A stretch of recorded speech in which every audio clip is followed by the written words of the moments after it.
Kendi ayağınla mezarına girdin Orhan Bey. Osmanlı'ya, Osmanlı'nın sultanına kafa tutmak neymiş? Son nefesinde azap ile belleyeceksin.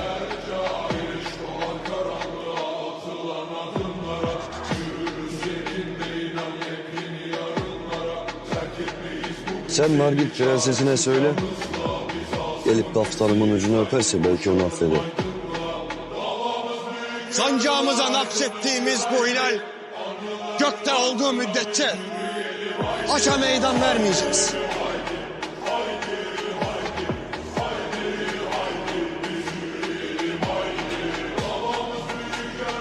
Sen beni utandırma yarabbi.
Ya şehadet! Ya zafer!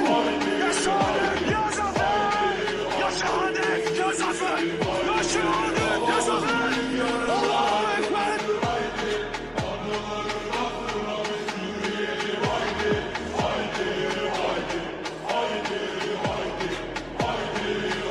Ela inna evliya Allah.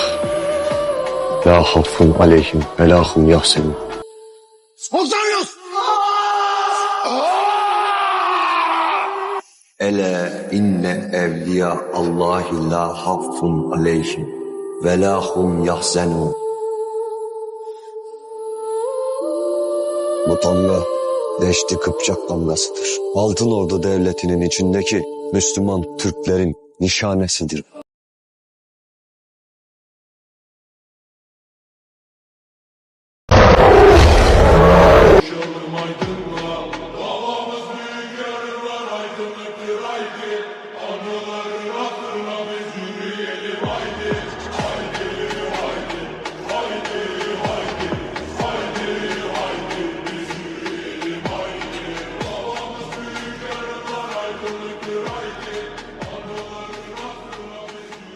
Ya bugün sancağımızı buraya dikeceğiz ya da bu toprağa düşeceğiz.